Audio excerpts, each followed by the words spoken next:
Neil from Essex out today with a BaumaLight mulcher that goes in the back of your 3-point hedge. This is a model MP360. We're out actually doing some work today at our new building that's being constructed down at Mount Joy. Gonna walk you around this attachment a little bit, show you a little bit about how it's built, talk a little bit how it runs, and show you a little bit of the job that I'm getting done here today. Essex, a helping hand with your land. We're seeing more and more interest in the idea of a mulcher all the time. We sell many of them on the front of very large compact track loaders like Kubota's big SVL 97, where we're adding cooling packs on the back to deliver all of that hydraulic horsepower down to a very aggressive drum with big teeth. This, though, is constructed a little bit differently. BaumaLight still refers to this as a mulcher, and it does a similar job, but there are some differences in its construction that are going to allow it to work on the back of a small tractor. Where those big compact track loader mulchers generally have big aggressive teeth that are going to go and take chunks out of the wood, this uses these much smaller ones so that your little bit lower horsepower is applied over a smaller area, allowing this to go and work its way through and mulch that wood up. In my experience of running it, it will mulch it. It goes through and it pulverizes things. It does leave you a little bit bigger chip left over than what I'm used to seeing from those other machines. These are expensive attachments. The ones that go on compact track loaders are routinely more than $30,000. This is not a cheap attachment for a tractor as well, but it's nearly a third of the price of one of those. So a little bit more expensive than going out and running a rotary cutter or a flail mower, depending on what kind of work you have. But you're gonna see when we run this thing, your ability to just run over just about anything you can find and chew it up is almost unparalleled.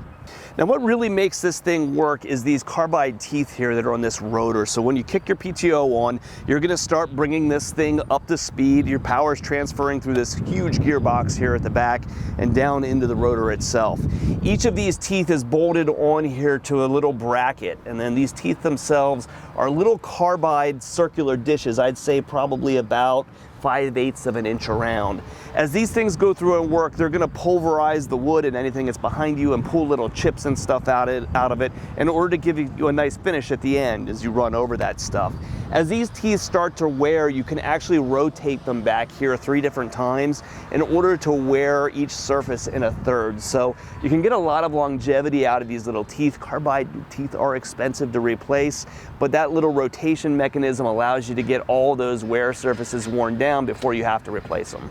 And one of the things that we're going to end up talking a lot about here is this drum and its rotation. So you can see here I can freehand the thing around here to show you that it spins forward this direction. So most of the time you're going to operate this attachment in reverse, backing over the things that you're trying to grind up. I also found that I can run it just equally as well in forward as well. So if you're doing grassy things, you're not worried about running over something with your tractor, you can also run this in forward. Now, as it's spinning this direction, everything that it's hitting is being thrown forward underneath the tractor. Now, most of the time that's okay, but I definitely had cases where I'd catch a chunk of wood or something and chuck it hard up underneath the machine. Something you're going to want to be aware of then is how soft the underside of your tractor may be where a lot of that debris is being thrown. So on this particular machine, the hydraulic filter, for example, kind of sits down there on the underside of the transmission. If I was putting a lot of hours on this machine and owned one myself, I definitely would go to the point of having some guards or something fabricated for the underside of my tractor, because I would say it's almost inevitable at some point that a piece of thrown debris up underneath the machine would do some damage at some point. We're out running this today on a Kubota MX6000, about 60 horsepower at the engine, 52 or so at the PTO. BaumaLight calls this out as a 30 to 50 horsepower implement, so you can run this on quite a bit smaller tractor than what I'm out here using today. Its horsepower requirements are very reasonable for this 48-inch model. They do make bigger ones as well if you have more capable machines.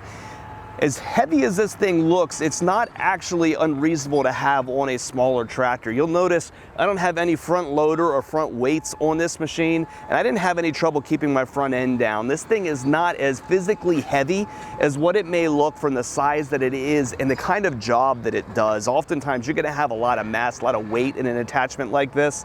This thing is obviously engineered for the compact tractor market and really fits just fine behind these small tractors with a low horsepower requirement and a very reasonable rear weight.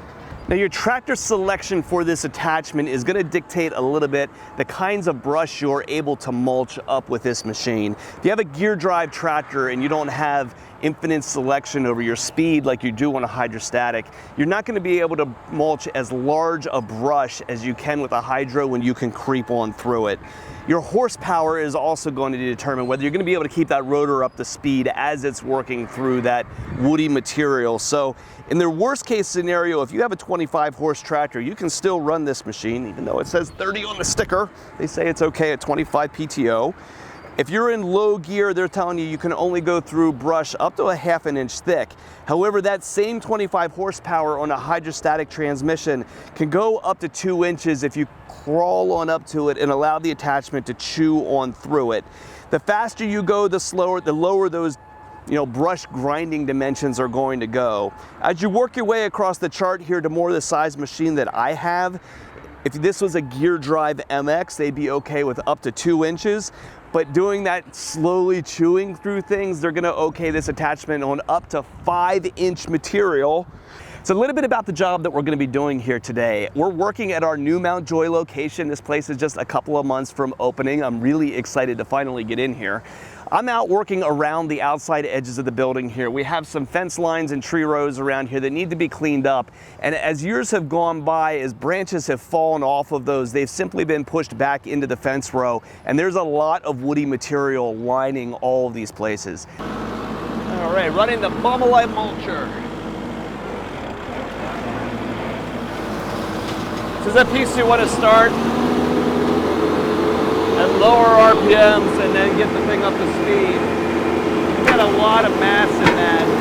And much like a brush hog, you're just going to set it on the ground and go. Now the skid shoes on this are really big.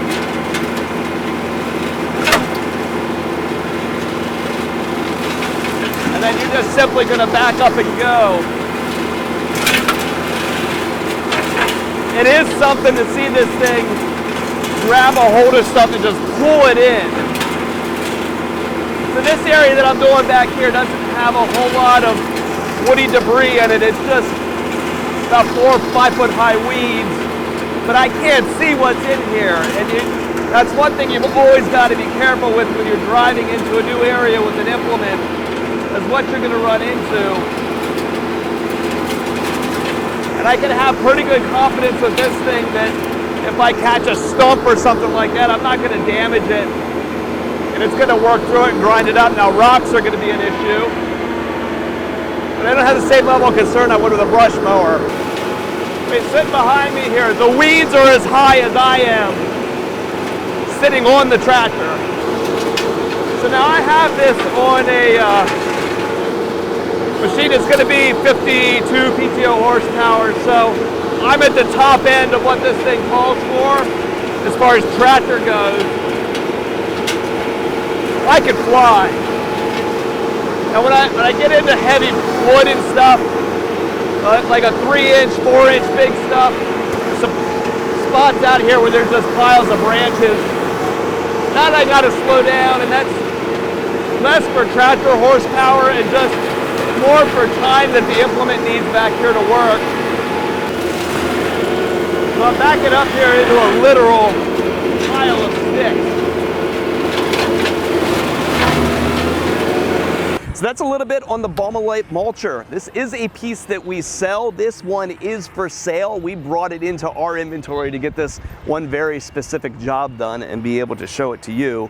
If you're interested in a piece like this, or you have any other parts or service needs for a machine you've already got, give us a call at Messick's. We're available at 800-222-3373 or online at messicks.com. I want one. Run away! Did you see it take the stick? It literally took a stick and chucked it over the fence over here. Like a 6 foot long stick.